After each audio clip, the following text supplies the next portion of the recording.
Bom, continuando, o próximo elemento que a gente vai falar agora, vai apresentar é a margem.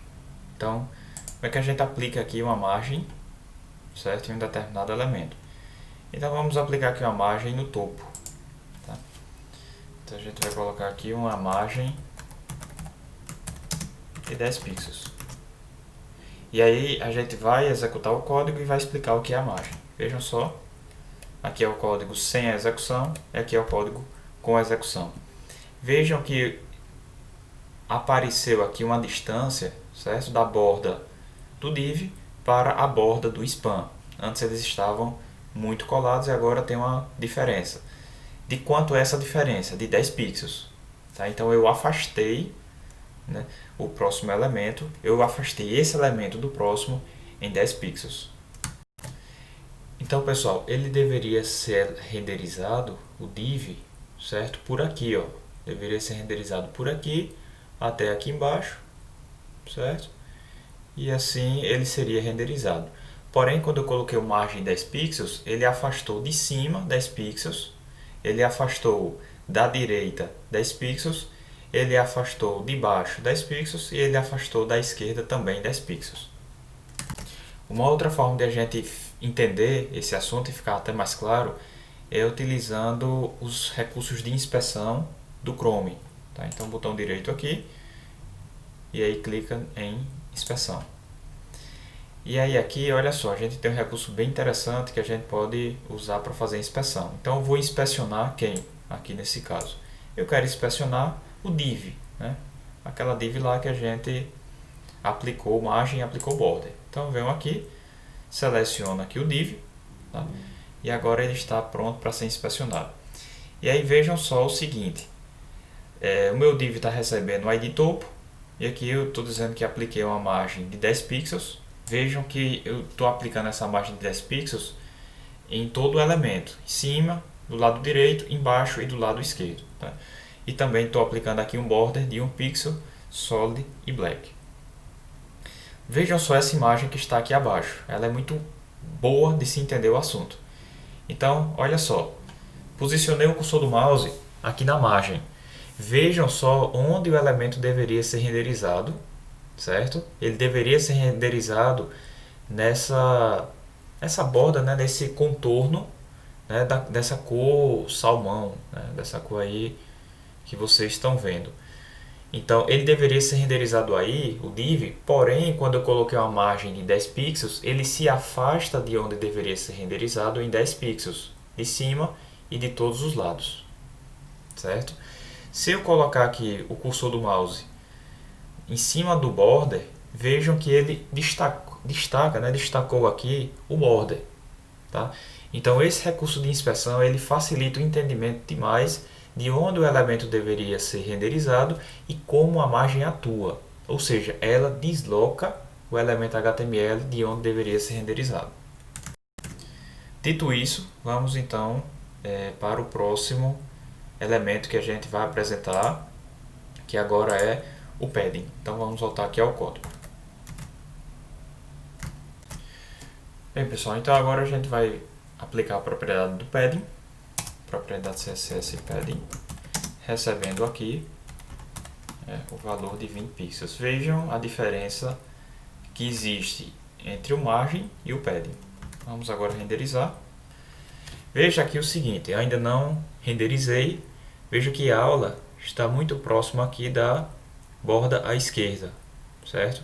Quando a gente renderizar, atualizar, o padding vai ser aplicado e a distância do conteúdo, aula de box model, tá? Ele vai ter um espaçamento interno, ou seja, um espaçamento da borda, né, de forma interna. Ele vai ter um espaçamento aqui de 20 pixels para a esquerda, 20 pixels para cima, 20 pixels para baixo e 20 pixels também para a direita. Tá? Novamente, recorrendo aqui ao recurso de inspeção, vocês podem ver aqui, né, que a gente tem um quadrado e tem aqui, ó, quando a gente posiciona o mouse, a gente tem que a margem, vocês podem ver um 10 aqui pequeno, significa que eu tenho aqui uma margem de 10 pixels no lado, né, em cima, à direita, abaixo e à esquerda. Quando você posiciona aqui no border, ele está dizendo que você tem uma borda de 1 pixel. Quando você posiciona aqui o mouse, o cursor do mouse, no padding, vejam então, certo? Como é que essa representação ela fica muito clara, né? A gente tem aí 20 pixels da esquerda, 20 pixels da direita, de baixo e de cima. E alguém pode se perguntar, certo, como é que eu faço para alterar, para caso eu não queira que seja 20 em todos os lados, né? Vamos supor que eu queira 20 em cima, 10 do lado direito, 15 embaixo e 30 do lado esquerdo. Então a gente pode fazer isso dessa maneira. Voltando aqui ao código, padding ele pode receber 4 parâmetros. O primeiro parâmetro é o distanciamento, é o afastamento interno, o espaçamento interno do conteúdo para a borda, né, na parte de cima. O segundo parâmetro, 10 pixels, significa que eu estou afastando do lado direito. 15 pixels significa que eu estou fazendo um afastamento interno do conteúdo para baixo, né, para a borda de baixo. E 30 pixels significa que eu estou afastando o conteúdo da borda, né, o afastamento interno do conteúdo para a borda esquerda em 30 pixels. Quando a gente for renderizar, vejam que ainda não renderizei, mas quando a gente renderizar, tá, vejam que agora foi feita aí um novo ajuste, né, de modo que o padding de cima ficou o número 20, ficou 20 pixels, à direita 10 pixels, abaixo 15 pixels e à esquerda 30 pixels. Então, o margem é o afastamento do elemento como um todo, externo, né, para onde ele seria renderizado. Então, eu afastei de forma externa, né? A borda se afasta de onde seria renderizado. Enquanto o padding é o afastamento do conteúdo à borda de forma interna. Tá? Então, essa é a diferença entre margem e padding. Bem, pessoal, continuando, a gente vai falar agora sobre a propriedade CSS Width, que possibilita redimensionar a largura de um determinado elemento. Voltando aqui ao código, vamos aplicar essa propriedade Width, tá? No seletor main, ou seja, nesse div aqui, né, cujo ID é main. Então, para a gente selecionar, a gente coloca aqui jogo da velha main, e agora sim a gente vai redimensionar. Bom, mas antes, vamos praticar também o border, né? Como é que a gente redefine um border. Então, border. Bom, vamos na verdade redefinir de outra forma o border, porque a gente já aprende uma outra forma de utilizar o border. Vejam que aqui no topo o border ele está condensado, tá? Ou seja, apenas uma propriedade CSS border, recebendo 3 parâmetros. Porém, a gente poderia desmembrar esses 3 elementos. Então, pode colocar aqui, por exemplo, border width. Eu posso dizer que tem 1 pixel. Tá? Border style. E aí eu posso dizer que é solid. E border color. E aí black.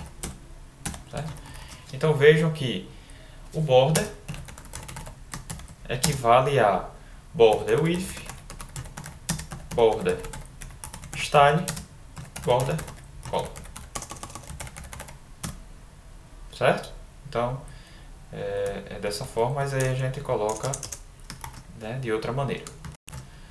Bom, continuando, então vamos agora colocar aqui a propriedade CSS Width, que vai redefinir, vai ficar responsável por redefinir a largura desse elemento. Vamos colocar aqui 100%, certo? 100% equivale ao seguinte, esse div ele tem na verdade 100% da sua renderização original. E quanto eu vou utilizar? 100%.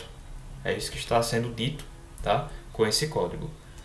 Então, voltando aqui para a renderização, vocês podem ver que eu estou usando aqui os 100%. Tá? Vejam que tem uma pequena diferença do div topo para o main, né? Porque lembrando que aqui o main a gente tem um espaçamento externo, né, representado pelo margem. Voltando aqui ao código, certo? Então lembrem aqui, né, de ver a largura do ID main. Voltando aqui ao código, eu posso dizer o seguinte: ao invés de utilizar 100% do que seria o natural, tá? Eu posso utilizar aqui 80% daquele tamanho normal, né? Então eu tenho 100%, ao invés de usar os 100%, eu vou usar 80% da largura a que eu tenho direito, ou seja, aqui o elemento main ele tem direito. Fazendo aqui uma renderização, tá? Vejam que foi utilizado apenas 80% da largura que seria utilizado. E aí qual é o benefício de se usar 80%? Quando a gente redimensionar aqui a janela, certo? Eu vou também redimensionar esses 80% de largura, tá? Do elemento que eu estou aplicando a ele, desse div main, certo? Então vejam a importância de se usar em percentual, né, que é a medida relativa. Porém, é possível também utilizar uma medida absoluta. Então eu quero aqui que o width tenha, por exemplo, 400 pixels. Isso aqui é possível. Então vocês veem aí que eu estou dizendo que ele vai ter 400 pixels. E aí, independentemente de redimensionar a janela do navegador, ele vai permanecer com os 400 pixels. Voltando aqui ao código, vamos voltar aqui para o 80% e ver um outro recurso bem interessante que a gente pode utilizar aqui juntamente com o if. Então vamos lá, renderizei aqui, tá? E aí vou diminuir aqui, né, tudo direitinho, ele vai ficando 80%, certo? Porém eu posso dizer o tamanho mínimo, certo? Que esse width ele vai encurtar, ele vai diminuir. Como é que eu faço isso? Ou seja, eu não quero que fique para sempre 80%. Eu quero, por exemplo, que quando ele chegar em um tamanho de 400 pixels, ou de, sei lá, 600 pixels, ele não diminua mais.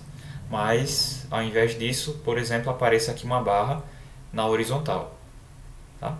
Como é que a gente faz isso? Então a gente vem aqui e atribui aqui a propriedade mini width, que recebe, por exemplo, vamos botar aqui 600 pixels. Então o width ele vai ficar 80% da largura que ficaria até que a largura mínima seja de 600 pixels. Então, renderizando aqui, a gente aumentou e aí vamos diminuindo até que a largura desse width ele seja de 600 pixels. Quando ficar de 600 pixels, veja que o width ele não diminui mais. Então ele atingiu a largura de 600 e não vai diminuir. Tá?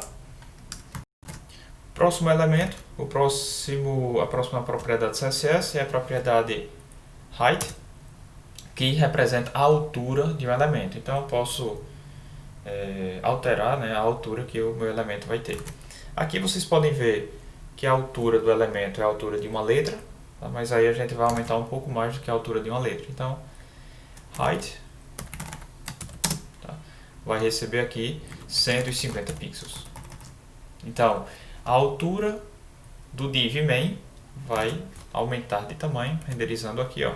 Vocês podem ver que ele agora não está mais contornando apenas o tamanho da letra, né? Ele está tendo um contorno agora de 150 pixels de altura e 80% da largura que deveria ter, né, na sua renderização original.